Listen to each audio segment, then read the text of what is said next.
We're in a situation where we have put together, and you guys did it for our administration, the President Obama's administration before this.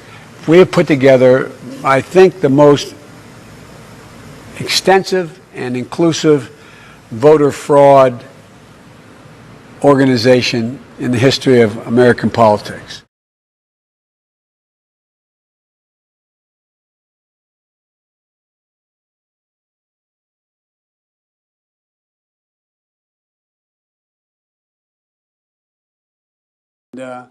I remember going over convincing our team, or others too, convincing us that we should be providing for loan guarantees. And I went over for, I guess, the 12th, 13th time to Kyiv, and I was supposed to announce that there was another $1 billion loan guarantee.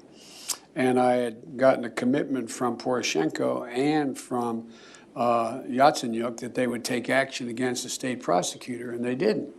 So they said they were walking out to press conference. I said, no, I said, I'm not going to, or we're not going to give you the $1 billion. They said, you have no authority. You're not the president. The president said. I said, call him. I said, I'm telling you, you're not getting the $1 billion. I said, you're not getting the $1 billion. I'm going to be leaving here. And I think it was, what, 6 hours? I said, I'm leaving in 6 hours.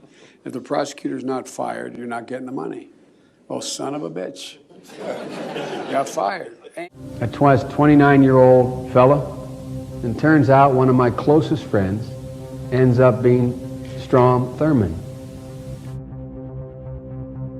Strom told me, he said, Joe, if there has to be a Democrat as president, it might as well be you. And after I dropped out of the race, he came and said, don't worry about it. He said, you got a good 30 years left to try. Al Gore Sr. died a Democrat.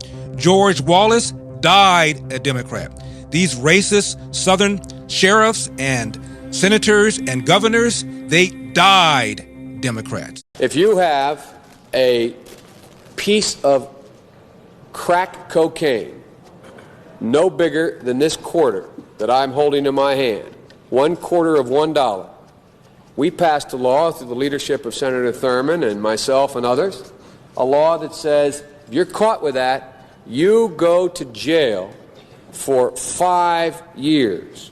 You get no probation. You get nothing other than 5 years in jail. Judge doesn't have a choice. Under our forfeiture statutes, the government can take everything you own, everything from your car to your house, your bank account, not merely what they confiscate in terms of the dollars from the transaction that you've just got caught engaging in. They can take everything. I don't care why they become a sociopath. We have an obligation to cordon them off from the rest of society. They are in jail, away from my mother, your husband, our families. So I don't want to ask what made them do this. They must be taken off the street.